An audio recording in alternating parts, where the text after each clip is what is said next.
घटना हमारे यहाँ बेटी को इन लोगों ने 17/1/2023 को रात में गला दबाकर मार दिए और हमको ये लोग सूचना दे रहे हैं 12 बजे लमसम रात में कि आपकी बेटी सीरियस है, आप लोग आ जाइए। चुरुक जो है कप्तान महोदय के यहाँ गए।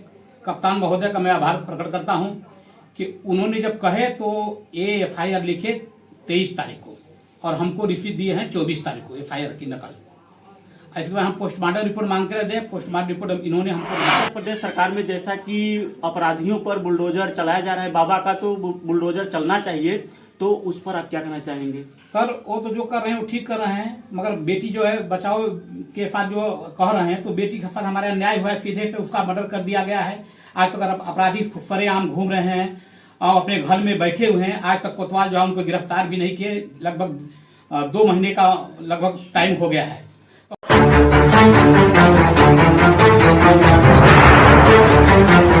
बाबूजी हैं जो कि वैनी नगमा सोनभद्र के निवासी हैं और ये एक ऐसे पिता हैं जिनकी बेटी की दहेज के मामले में हत्या कर दिया जाता है। तो हम लोग इन्हीं से जानते हैं कि इनकी बेटी की जो हत्या हुआ है दहेज के मामले में, तो क्या समस्या थी? सर मैं राम बाबू सोनी, ग्राम वैनी, पोस्ट पौनी, जिला सोनभद्र से हूँ। मेरी बेटी निशा सोनी का शादी रावगंजपुरा मोहाल में विकास सेठ पुत्र मोहन के बेटे के साथ हुई थी और इन लोगों ने आए दिन दहेज के लिए हमको प्रताड़ित करते थे। हमारी बेटी को, हमारी बेटी हमको 1-2 बार बता भी चुकी है। हम लोग समझौता स्तर में गए भी थे। 1-2 बार तो इन लोगों ने जो है 2 लाख रुपए के डिमांड रखे। हमने कहा भैया 2 लाख रुपया हमारे पास कहाँ है, मैं 3-4 ठो बेटियाँ हैं, मैं अपनी परेशान हूँ, कहाँ से मैं आपको 2 लाख रुपया दूंगा। कहीं नहीं दीजिए, जब मैं अपने जो है काउंटर में बना रहा हूँ, अपने बेटे को जो है दुकान खुलवाऊंगा। और इनका बेटा जो है, जो विकास सेठ हमारा दामाद होने वाला है, वो हीरोइन बाज है। हीरोइन के नशे में कई बार जेल भी जा चुका है। इन लोगों ने 420 करके हमारी बेटी के साथ शादी करवा दिए। हम इस चीज़ को नहीं जानते थे। जब शादी हुई तब हमारी बेटी द्वारा पता चला कि नहीं, लड़का हीरोइन बाज है। तो अगल बगल पता चलने पर भी मिला कि नहीं भैया आप तो फंस गए, सब 420 करके लड़के का शादी करवा दिए हैं। तो किसी तरह हमने संतोष करके जो है उस बात को जब हमने सोचा चलो लड़का आज नहीं कल सुधर जाएगा, मगर लड़का सुधर नहीं। जब ये घटना हमारे यहाँ बेटी को इन लोगों ने 17/1/2023 को रात में गला दबाकर मार दिए और हमको ये लोग सूचना दे रहे हैं 12 बजे लमसम रात में कि आपकी बेटी सीरियस है, आप लोग आ जाइए।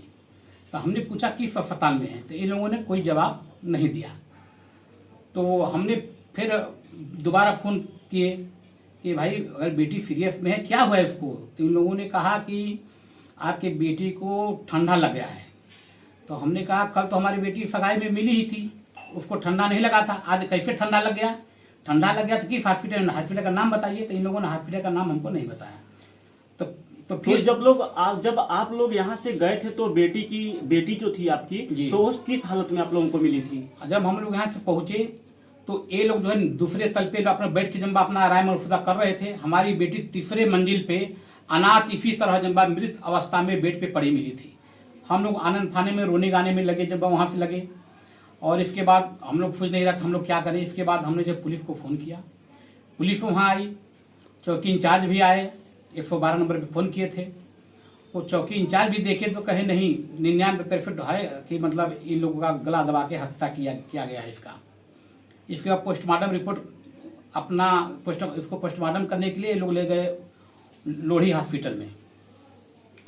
तो सुबह फिर हम लोग गए। इसके बाद डेड बॉडी हम लोग ये लोग दिए हैं 5 बजे के लमसम में। तो 5 बजे हम लोग डेड बॉडी शमशान घाट पे हिंदुआरी रखकर गए FIR लिखाने के लिए कोतवाल साहब के पास। तो कोतवाल साहब ने कहा कि आप लिख कर दीजिए कि मेरी बेटी फंदे से लटकी हुई है, तब मैं FIR लिखूंगा, नहीं तो नहीं लिखूंगा। तो हमने कहा क्यों सर, हमारी बेटी फंदे से क्यों लटकी है? हम लोग तो देखे बेड पे मृत पड़ी हुई है, फिर कैसे लिख दिया आपके कहने पे? ये लगे दबाव बनवाने, तब जाओ FIR नहीं लिखा जाएगा। हम लोग देर रात तक 11 साढ़े 11 रात तक तो परेशान हुए। इन लोगों ने FIR कोतवाल द्वारा नहीं लिखी गई। तब हम लोग गए डेड बॉडी को लेकर हिंदुआरी, फिर जलाना शुरू किए। तो इसके बीच में ये 2-3 बार पुलिस वाले आए। एक बार फिर चौकी इंचार्ज लास्ट में आए। जब देख रहे हैं डेड बॉडी जल रही है तो उसका फोटो लेकर के फिर वहाँ से जब बात चले आए। तब उनको शांति मिली कि नहीं डेड बॉडी जल गई है। तब जाके कोतवाल से वहाँ अपने फ़ोन द्वारा बात किए और ये वहाँ से फिर चले आए। इसके बाद फिर सुबह हम लोग गए FIR लिखाने के लिए। इसके बाद भी कोतवाल ने यही फिर प्रश्न किया कि नहीं लिखो जो कि तुम हमारी बेटी फंदे से लटकी हुई है। हम कही सर मैं नहीं लिखूंगा। इसके बाद हम नहीं लिखूंगा मैं कहा तो कहे भोफड़ी वाले जब ऐसे गुंडा बने हो क्या हो, तुम सफाई कर्मी हो ना क्या हो, ऐसे करके हमको भगा दिए जब सर। हम जो है गेट तक आ गए। इसके बाद भी गेट तक भी गाली देने लगे। तो अभी अपराधियों पर कार्रवाई हुआ कि नहीं पुलिस प्रशासन के द्वारा? हाँ सर, तो इसमें हुआ क्या सर, हम 3-4 दिन फिर लगातार दौड़ते रहे, नहीं हुआ। इसके बाद हम जो है चुरुक जो है कप्तान महोदय के यहाँ गए। कप्तान महोदय का मैं आभार प्रकट करता हूँ कि उन्होंने जब कहे तो ये FIR लिखे 23 तारीख को और हमको रिसीव दिए हैं 24 तारीख को FIR की नकल। इसके बाद हम पोस्टमार्टम रिपोर्ट मांगते रहे, पोस्टमार्टम रिपोर्ट इन्होंने हमको नहीं दिया, कहे तुमको पोस्टमार्टम रिपोर्ट नहीं मिलेगा। हम निराश होकर चले आए सर। आज तक मैं पुलिस का चक्कर लगा रहा हूँ, कोतवाली का चक्कर लगा रहा हूँ सर। आज तक न मुलजिमों को पकड़ा गया है, न ही उससे पूछताछ की गई कि किस कारण हम जो है बेटी का हत्या हुआ है, किस कारण जो है बेटी मरी है। इसका उन लोगों ने कोई कुछ जिक्र नहीं किया।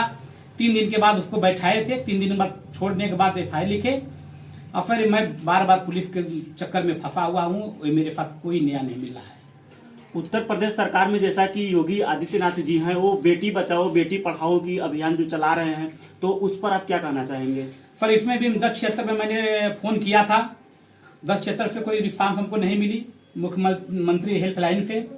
इसके बाद महिला 181 पे उत्पीड़न महिला पे मैं फोन किया था, तो कोतवाल से और वो जो मुझे कॉन्फ्रेंस करके बात कराई, और कोतवाल जो है उनके सामने भी बोला है कि तुमको जहाँ जाना हो जाओ, जितना बड़बड़ कर रहे हो तुमको जहाँ जाना हो जाओ। उनके सामने भी कह रहा है। लखनऊ से डायरेक्ट बात हुई थी कॉन्फ्रेंस से, उनका भी बात नहीं माना उसने।